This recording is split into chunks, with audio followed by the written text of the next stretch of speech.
Atrancamos las puertas. ¿Cómo así? Digo, sí, allá con estas arrancamos las puertas.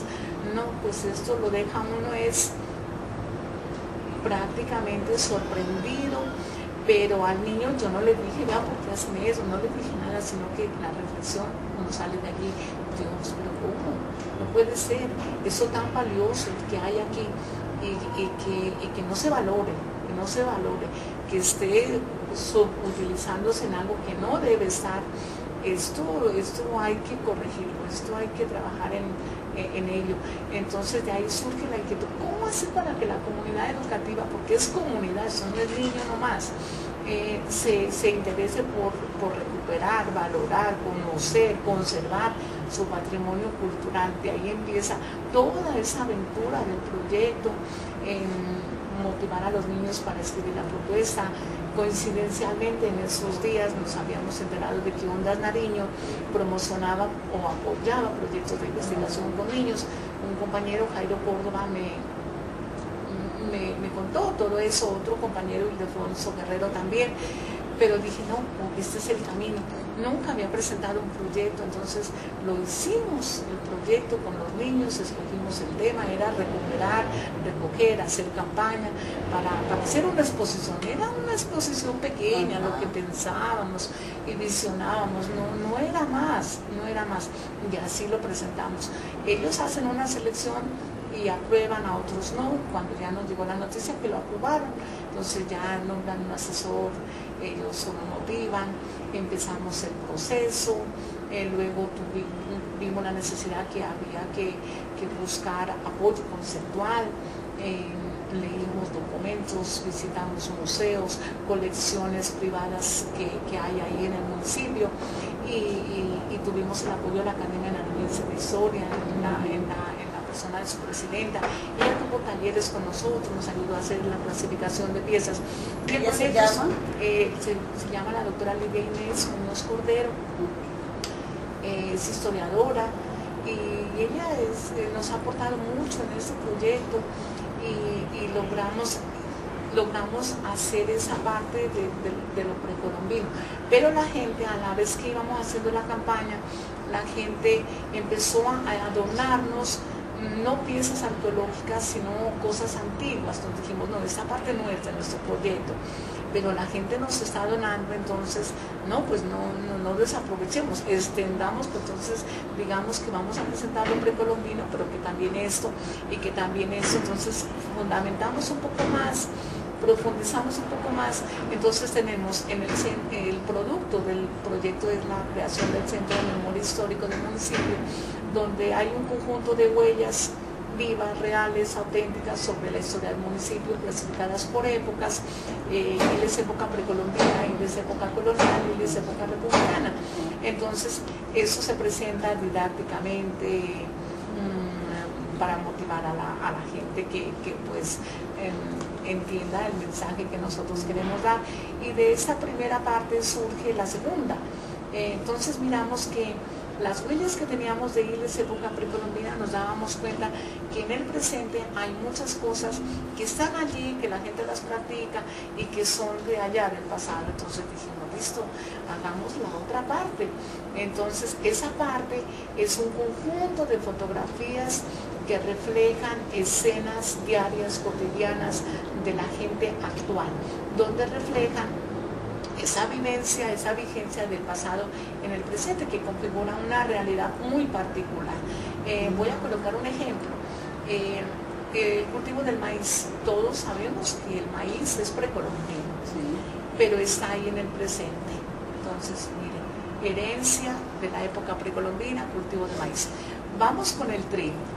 El trigo no es precolombino, el trigo fue traído por los españoles, entonces, pero está presente allí. Entonces el trigo es herencia, pero de la colonia. Y en el presente, pues no, en el caso de la agricultura nosotros encontramos que no ha habido como productos nuevos. O sea, todo eso que hay viene de la época, o precolombina o colonial. Lo que ha habido es un mejoramiento de semillas, no ha habido más. Este cartel se llama Yuyachicuy, de las huellas del pasado en el presente de Iles. Y Yuyachicuy es un término que lo maneja mucho la Academia de Historia y es de origen incaico y significa mover la memoria de un pueblo.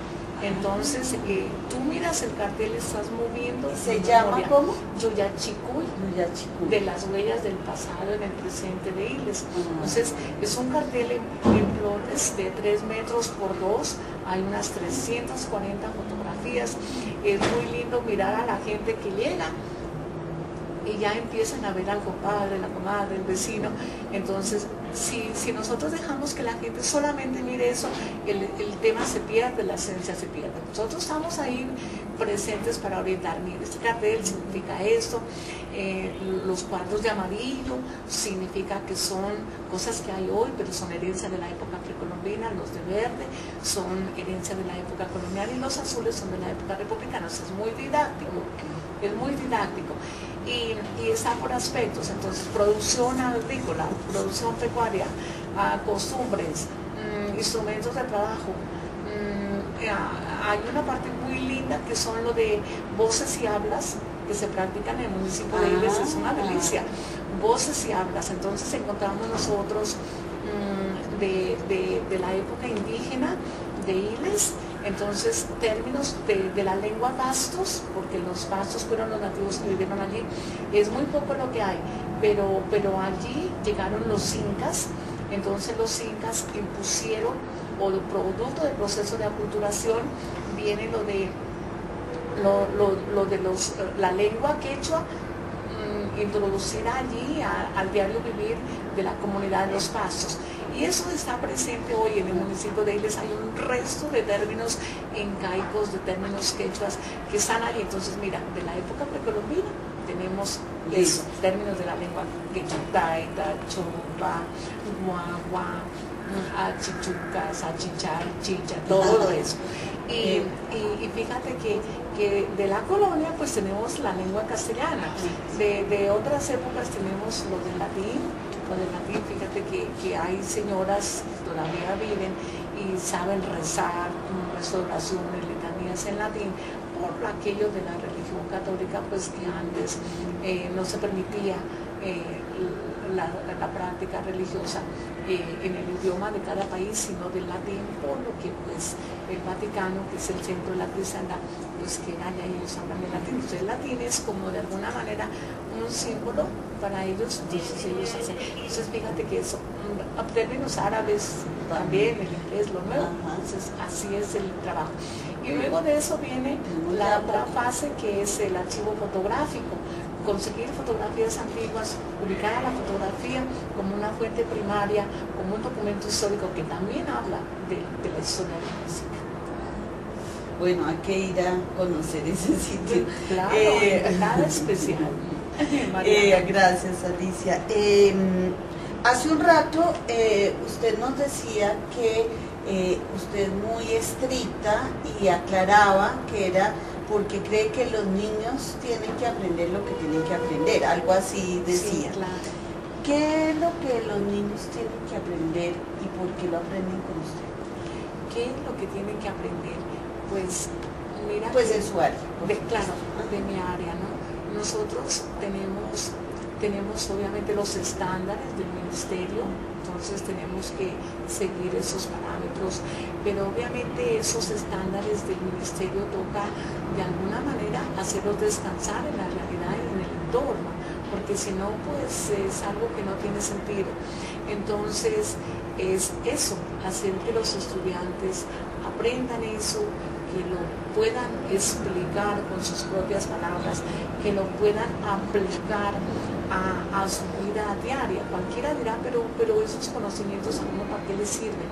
Yo me hacía esa reflexión antes, o sea, ¿qué saco yo con enseñar esto a los niños? No, luego me di cuenta que interpretar la realidad presente de nuestro país, de nuestro municipio, del departamento, implica tener todo un conocimiento del proceso de desarrollo social del país, del departamento, del municipio, para poder entender el presente, porque no es mentira, es totalmente cierto de que un pueblo que no conoce su historia es como un pueblo muerto, que no tiene memoria social.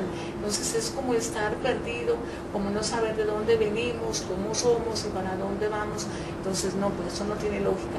Entonces, te voy a hacer una pregunta, pero cuando los muchachos salen, ya cuando tú les dices adiós y se fueron, sí. Se van, ¿qué llevan en su maleta de conocimientos? Así muy concreto. Llevan en sus conocimientos, creo yo, una disciplina de trabajo. Yo les inculco el amor por la nación, el amor por el país, querer nuestro país. Y yo les digo a ellos, tener una visión crítica frente a lo que pasa. Eso, a mí es muy importante eso, que ellos tengan una visión crítica, que tomen sus propias decisiones, que no se dejen manipular, sobre todo en la parte política, que tengan su posición clara, que analicen, que tomen la decisión, que sean críticos, que sean cuestionadores, pero que también aporten al desarrollo. Les inculco mucho que estudien, que se ilustren. A las mujeres sobre todo, yo pienso que la educación es la fuerza de la mujer y es la que nos hace más libres, la que nos hace, es la que de alguna manera aporta para que eso del machismo que es tan fuerte pierda fuerza, porque una mujer educada, una mujer ilustrada, tiene la capacidad de defenderse, tiene como la valentía de defender su dignidad. Entonces les enseño mucho eso, de que hagan defensa de sus derechos, que estudien, que se ilustren, pero que nunca se olviden ni de su pueblo ni de sus maestros, porque regañones o no, estrictos o no, todos los maestros tenemos esa ilusión de dar lo mejor para nuestros niños, que a veces ellos no nos entienden por el momento, por la época, pero otros sí. Entonces ellos dicen, listo, me exigió, aprendí. Yo tengo esa experiencia muy linda. Los niños dicen, no, creo que me exigió, pero aprendí. Me exigió, pero aprendí. Entonces creo que eso me parece importante. Una última pregunta. ¿Ser gran maestra para qué? Ser gran maestra para qué. Ser gran maestra para qué. Para mostrarle al país a algunos compañeros que de pronto no tienen esta visión de que cada día podemos ser mejores. Que ser el gran maestro es un gran compromiso. Ser gran maestro es caminar con los niños, como dije, es verlos crecer, sentirse orgulloso de la profesión, mucho compromiso con la comunidad, con el avance de los niños. Creo que es demostrar que hacemos patria. ¿Y qué quisieras decirle a tus colegas, aprovechando que de pronto te van a oír a través de la versión virtual de Palabra Maestra? ¿Qué le quieres decir a tus maestros, colegas? A todos los maestros de Colombia, que amemos nuestra profesión, que es muy linda, que es una de las profesiones más dignas porque aportan al progreso de un país.